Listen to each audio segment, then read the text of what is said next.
ଜୋରରେ ବାବା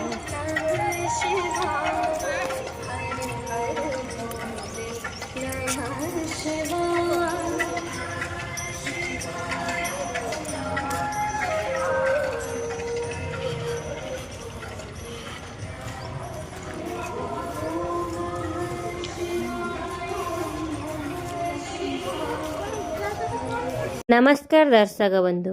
ମା ସମଲେଶ୍ୱରୀ ହେଉଛନ୍ତି ପଶ୍ଚିମ ଓଡ଼ିଶାର ଅଧିଷ୍ଠାତ୍ରୀ ଦେବୀ। ସମ୍ବଲପୁରର ମହାନଦୀ କୂଳରେ ଅବସ୍ଥିତ ତାଙ୍କର ଏହି ଭବ୍ୟ ମନ୍ଦିର ଓ ମାଙ୍କ ମହିମା ଅତ୍ୟନ୍ତ ନିଆରା। ମା ସମଲେଶ୍ୱରୀଙ୍କ ପ୍ରତିଷ୍ଠା ଏବଂ ଇତିହାସକୁ ନେଇ ଏକ ସୁନ୍ଦର କାହାଣୀ ରହିଛି।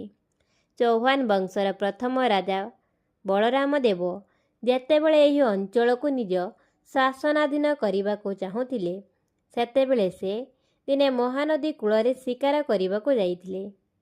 ରାଜା ଦେଖିଲେ ଯେ ଏକ ସାଧାରଣ ଠେକୁଆ ତାଙ୍କର ଶିକାରୀ କୁକୁରକୁ ଓଲଟା ଆକ୍ରମଣ କରୁଛି ଏବଂ କୁକୁରଟି ଭୟରେ ପଛକୁ ହଟି ଯାଉଛି। ଏହି ଅଦ୍ଭୁତ ଦୃଶ୍ୟ ଦେଖି ରାଜା ଆଶ୍ଚର୍ଯ୍ୟ ହୋଇଗଲେ।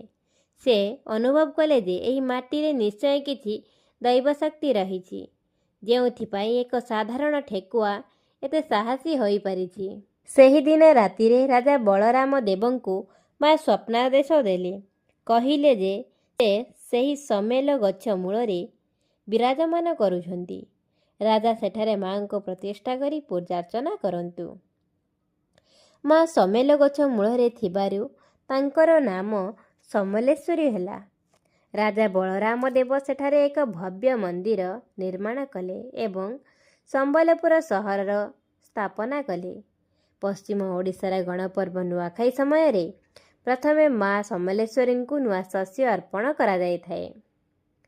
ମାଙ୍କ ବିଗ୍ରହ ପ୍ରାୟ 6 ଫୁଟ ଉଚ୍ଚ ଏବଂ ଏହା ପ୍ରାକୃତିକ ପଥରରେ ନିର୍ମିତ। ମାଙ୍କ ମୁଖମଣ୍ଡଳ ବହୁତ ଶାନ୍ତ ଏବଂ ଶକ୍ତିଶାଳୀ। ମନ୍ଦିରଟି ଷୋଡ଼ଶ ଶତାବ୍ଦୀରେ ନିର୍ମିତ ହୋଇଥିଲା। ଏହାର କାରୁକାର୍ଯ୍ୟ ଏବଂ ସ୍ଥାପତ୍ୟ କଳା ଅତି ମନୋରମ। ଜୟ ମା ସମଲେଶ୍ୱରୀ। ମା ସମସ୍ତଙ୍କର ମଙ୍ଗଳ କରନ୍ତୁ।